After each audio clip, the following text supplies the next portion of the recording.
Hi everybody, I hope you're all good, I hope you're well. I hope things are going good for you guys and you've been having fun and whatnot. Okay, so I'm going to get straight into it.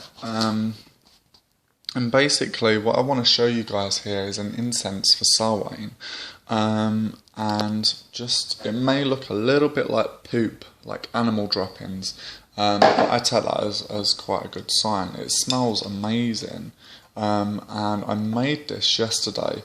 Now, obviously, we have the autumn equinox coming up. I personally don't celebrate the equinox, and both equinoxes as well, just because I don't particularly see the point.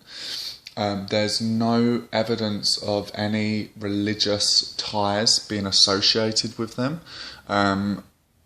With the other Sabbats, we know that there were some religious ties that were associated with those. However, with the equinoxes, there's not really any evidence. However, that's not to say that that isn't valid or anything like that, But what it is to say is that there was no religious ties to them. And I think, you've got all the Sabbats, and then you've got the full moons, and then you've got the dark moons, and it's just like, this is too much. I find that in regards to the spring equinox, Imbolc and Beltane honours the changing of the seasons enough, and Lammas and Samhain honours the changing of the autumn seasons as much. And so, I think, obviously it'll be good to take that opportunity because the earth is in the middle. It's the power of the earth is balanced at the equinox points. So it would be a good idea to do stuff, but obviously I don't celebrate it as a Sabbath. However, which is quite hilarious, this weekend it's one of my friend's birthdays, and for her birthday she wants to go to the woods and spend the night out in the woods that we work with quite a lot. And her birthday happens to be on the eve of the equinox, going into the equinox, which I find absolutely hilarious. And we're just going to drink and dance, so, we've decided to call it an equinox party. But yeah, I normally don't really celebrate the equinox. If it wasn't for a birthday, that wouldn't be happening. But I think I'll take my stand because I think, the earth is at a balance and I think it's a good opportunity too. So, all the crystals and ivy have just banged together for just for looks, But I just wanted to show you guys this. And what I'm going to do with this incense is I'm going to pull it apart and I'm going to show you what it is that is actually in there and what it is I've included in there. Now, it smells divine. It smells really, really lovely. There's still another ingredient to be put in here, and I'll tell you afterwards. But, so it's very, very sticky, and you'll know why in a minute. I'm going to tell you the ingredients that I've used and the reasons why and what correspondences they have with them. So the base is gum arabic and dragon's blood, and gum arabic and dragon's blood mixed together is said to call the dead, is used for conjuring and calling the dead in necromancy rites. So I've included that in there.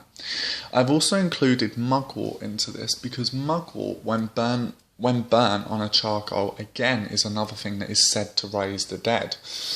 All of this incense that corresponds in here relates to the dead because it's Samhain and I work with the dead.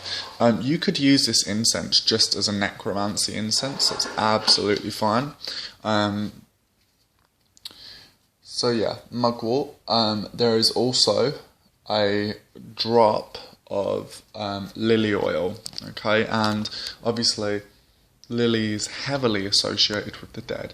I found that I only really needed about one drop of it because it's so strong, the scent, it does overpower things. The next thing that I've added into it is jasmine, a couple of drops of jasmine, around 3 drops. And the reason why I've put jasmine in is because I know that Cambodian sorcerers use jasmine to honour the dead and honour their gods as well. And so it's a thing that I've put in there. What else? I've also put in the feared and renowned blackthorn. The actual thorns of blackthorn, crushed them up and put them in there. Because with blackthorn, it's notorious for blasting and cursing, but it's also associated again with spirit working with necromancy and being able to control and work with the spirits. The next thing that I've added in there is yew. The yew that I happened to get, I was quite lucky. It was collected on a blood moon, which happened to be a supermoon as well. For some reason, I feel like we've had like 10 supermoons this year. Every time there's a post about it being a supermoon, I just ignore it now because I'm not entirely convinced you can get that many supermoons in a year. I just think it's a bit much. There's a super that was collected on a blood moon in a cemetery on a Saturday as well. So there's that to it. So all the things that I've collected together for the incense, I've tried to collect them at the most appropriate times to add spirit and to add virtue to this incense. Another thing that I've added to this is graveyard dirt. Collected from the top of a man's coffin. I was fortunate enough to come across a grave that had actually excavated, and so had the coffin, and the coffin was there along with the dirt on top of the coffin. And so I gave some offerings and asked if it was okay to take some and collect some. And I have it here, so it's pretty powerful stuff. What else is in this? I'm trying to think. Sorry, I had a little bit of a brain fart there. Another thing that I find is quite good, maybe that you can optionally put into it, is dandelion root. Dandelion root is heavily associated with underworld properties and chthonic and being a psychopomp to aid into the other world. So dandelion root I find really, really helps. Now, there are a couple of other things I've put in here that I'm not going to tell you. Sorry, because literally I feel like, there's some stuff in here that I don't particularly want to tell you. But what I've given you, this recipe already, is brilliant means for a Samhain incense.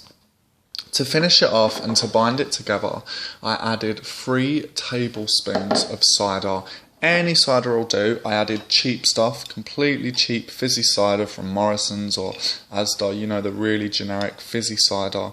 Okay, and I've added that to bind it together, and it's very, very sticky. I've also added a teaspoon of sugar, just as a means to bind it together. Another thing that it has in here to honour the seasons is pumpkin seeds. Seeds are heavily associated with spirit world.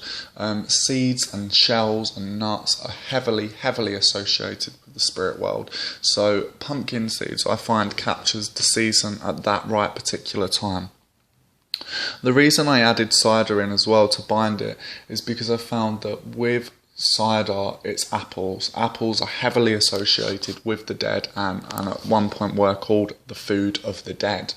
And so what I'm going to do is add apple peel into this, probably dry it out and add apples or apple peel or perhaps even some synthetic apple oil just to add into this incense because I feel it will give that pizzazz. But it smells like the dead. It smells very, very it smells lovely, it's beautiful, but it does smell dead.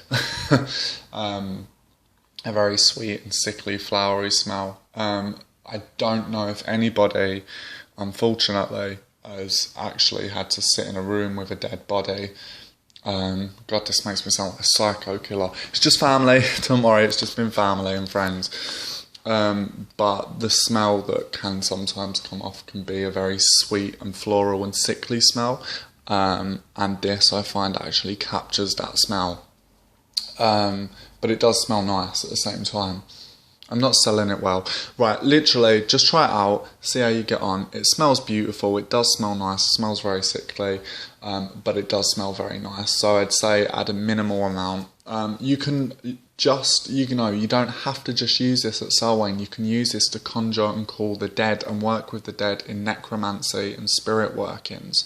Try it out and see how you get on, guys, and have an awesome autumn or awesome fall. And if you guys are, you know, in the southern hemisphere, have a great spring.